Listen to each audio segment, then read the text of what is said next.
We are getting much closer to having news to share on that high-level personnel announcement. I don't expect that person will be attending tomorrow, but hopefully we'll have more to share soon.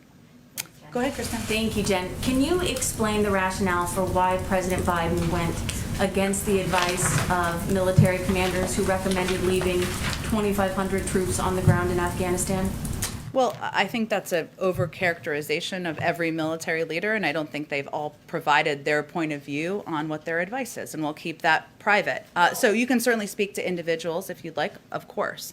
I will say, again, the president welcomed the advice, welcomed at times disagreement about what the appropriate path forward should be. But his view, based on the assessments of where our terrorist threat exists today, the fact that it is metastasized, that it has spread into many other regions of the world, that we can still, we still do have the ability to have a presence in the region where we can keep our eye on the terrorist threat, that it led him to conclude that now is the time for troops to leave. I think it's important also to note that that his view is that we can't continue the cycle of extending or expanding our military footprint, hoping to create the ideal conditions for our withdrawal. No one will tell you, unless someone has told you, and then tell me that, of course, that we should stay forever.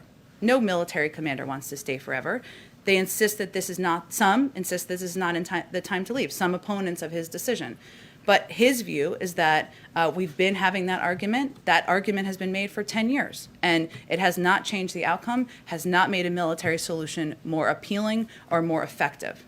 So our Pentagon team reports that most military commanders in the region, and I don't want to give any names because I don't want to violate any on-background agreements, but they say that most military commanders in the region recommended that 2,500 troop level. And if you look at then candidate Biden's own comments from about a year ago, he said that he wanted to leave several thousand troops in Afghanistan. So what changed between now and then? He asked his team for a clear assessment to make a determination about the best path forward.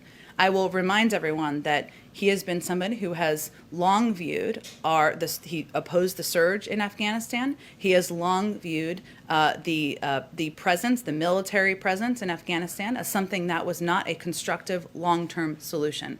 That has been his consistent view. At the same time, because we have the ability to who work with our partners in the region to have a presence where we can prevent in the region to allow ourselves to keep an eye on the terrorist threat, he feels this is something that is in our interest as the country, and now is the time to do it. And one question about special immigrant visas for Afghans who really just risk their lives helping the U.S. government and the U.S. military. Will the president commit to more visas and expedited processing for those combat translators before pulling out, because the Taliban have already threatened their lives? Well, he will talk more about this in his speech and more about his commitment to helping exactly those brave individuals who have served and helped our troops and our military presence on the ground. Go ahead.